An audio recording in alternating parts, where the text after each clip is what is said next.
आराम से ATC में तो बात बहुत ही मुसीबत उनको पड़ी हुई थी कि आप जरा करें उनको बहुत जल्दी है। उनको देखें कुरान शरीफ पढ़ें, ये डरते हैं। यहाँ पे पता नहीं ये क्या चाहते हैं कि ये सबको हमने तो कॉल दी थी कि सिर्फ कुरान ख़त्म करना है और 3:30 बजे के लिए दुआ रखी थी इंशाल्लाह कि इज्तिमाई दुआ करेंगे। तो क्या अल्लाह का नाम भी नहीं ले सकते, यहाँ पे कुरान भी नहीं पढ़ सकते? इन्होंने इतनी सख्ती से रास्ते बंद किए कि हमें 1.25 घंटे लगे। ATC में उनको अलहदा मुसीबत पड़ी हुई थी। वहाँ हम 1 बजे वहाँ से निकले क्योंकि ATC में उनको जल्दी है कि किसी ना किसी तरह बस कार्रवाई पूरी करो और आपको सजा दे दें। अच्छा ये बताइए, आप कराची के हवाले से बताइए। कितने बजे आप पहुंची जिस तरह कराची गए, कराची में पहले दिन उनको वेलकम किया गया, उसके बाद सेकंड डे और तीसरे दिन जो रवैया था सिंध हुकूमत का, क्या कहेंगे इस बारे में? खौफ, जब आप अपना लोगों का मैंडेट लेकर नहीं बैठेंगे, आप लोगों को नहीं कबूल करेंगे और उनका जो मैंडेट है वो चोरी कर लेंगे, उनका वोट भी चोरी कर लेंगे, आप लोगों की मर्ज़ी से तो बैठे ही नहीं हैं, तो फिर आप लोगों से डरेंगे। इसलिए तो ये सारे नाके लगा देते हैं क्योंकि इन लोगों के वोट से तो ये आए नहीं है। अगर आपको लोगों के वोट से डर लगता हो, देखें हर जो सियासतदान होता है वो उसका फ़िक्र ये होती है कि मैं अपने वोटर को खुश रखूं। इसी मकसद के लिए वो उसको इलेक्ट करते हैं कि हमारी नुमाइंदगी करोगे। जब आप लोगों के वोट से ही नहीं आया तो फिर जुल्म ही करना है इन्होंने, आपको जुल्म से ही दबाएंगे ना, क्योंकि इनका वोट ही नहीं है। जब लोगों पे जुल्म कर रहे हैं, उन्हीं पे जुल्म कर रहे हो जिन्होंने आपको वोट नहीं दिया। ये असल में वो हो रहा है। उन्होंने कहा हम तुम्हें बताते हैं, ये उनको सबक सिखा रहे हैं। तो कराची में क्या होना था, कराची में लोगों का जज्बा तो अभी तो इन्होंने वहाँ पे उन्होंने कबूल नहीं किया। वो जिस जोश से निकले और सुहेल अफरीदी से बड़ी हमें खुशी हुई देख के कि माशाल्लाह यंगस्टर हैं और मिसाल कायम कर रहे हैं अगली जनरेशन के लिए।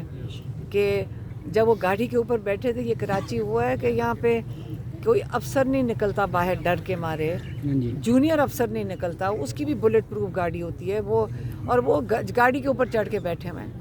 उनको कहा जा रहा है कि यहाँ गोली कोई चला देगा। क्यों गोली? इतना तुम्हारे पास अमला होता है, इतनी पुलिस होती है, ख़ुद भी नहीं इनको शर्म आती, ख़ुद गाड़ियाँ लेके फिरते हैं बुलेट प्रूफ।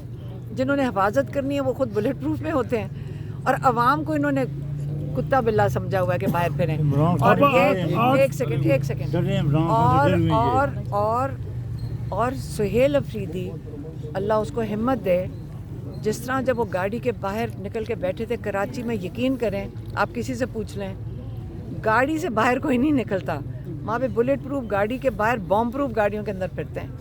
तो अल्लाह में उन्होंने यकीन रखा, उन्होंने अल्लाह को सुपर पावर माना और अल्लाह ने उनकी हिफाजत की। अब 8 फरवरी के हवाले से बता दें, 8 फरवरी को क्या प्लान है, किस हवाले से, क्या इस्लामाबाद की तरफ जाएंगे या मुकामी जो भी इलाके हैं वहीं पे जो एहतजाज होगा? जो उन्होंने कॉल दी हुई है उनको। अच्छा भाई ये बताएं कि पूरे क्या नाम पाकिस्तान से हम हिस्सा लेंगे, जो उन्होंने कहा ना कराची जब वो पाकिस्तान बंद कर दें। एक जिनके वोट चोरी हुए हैं एक दफ़ा बंद तो करें ना, पाकिस्तान को एक दफ़ा बंद करो, बताने के लिए ये हमारा पाकिस्तान है, हम इसको बंद कर देंगे, नहीं चलने देंगे जब तक तुम हमें इंसाफ ना फराहम करो, जब तक तुम हमें जमहूरियत ना दो, जब तक हमारे वोट की कदर ना करो। इस वक्त आपकी जो कारोबार है ख़त्म कर दिया गया है, बेरोज़गार हो रहे हैं लोग, इतनी आगे मुश्किल हालात आने वाले हैं, कौन संभालेगा? ये तो इस वक्त किसी का मूड ही नहीं है। ये तो उन्होंने तो पहला जहाज़ मैं आपको लिख के दे देती हूँ, आप ये नोट कर लें, इनका एक पाँव जहाज़ की सीढ़ियों के ऊपर है। इन्होंने पहली दिन आपसे भाग जाना है। आप इनके लिए जो सारे कई आते हैं ना यहाँ पे सहाफ़ी और जाके उनके लिए बोलते हैं, कहते हैं मजबूर हैं। मैं आपको यकीन से कह रही हूँ, आप यहाँ बैठे हुए होंगे, उनके लिए जिनके लिए जिनका झंडा उठा के खड़े हैं ना, वो जहाज़ में बैठ के जा चुके होंगे। फिर आप क्या करोगे?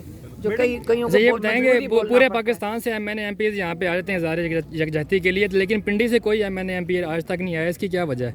कि ये खड़ी तो है, इनके अलावा और कोई भी नहीं आया। आप खुद आए हुए हो ना। आप लोगों को सारों को हमने हमेशा कहा है, आप सिर्फ अपनी जिम्मेदारी उठाओ, اپنی ذمہ داری اٹھائیں، اپنے آپ کو لے کر آئیں، اپنے آپ کی شرکت کریں، اپنا حصہ ڈالیں، ساتھ والوں کی نہ فکر کیا کرو. ایک یہ نہیں سمجھ آتی کہ آپ کو کون اچھا علیمہ بھیج صاحب دیتا ہے. یہ بتائیں کہ رستے بند ہیں آج ہر طرف سے. گردی کے حوالے سے جو یہاں پر وکالت کرتے ہیں سہیل افریدی صاحب، تو یہ کیا پی ٹی آئی کا بیانیہ ہے یا آپ کا مطلب ان کا اپنی پرسنل خیالات ہیں؟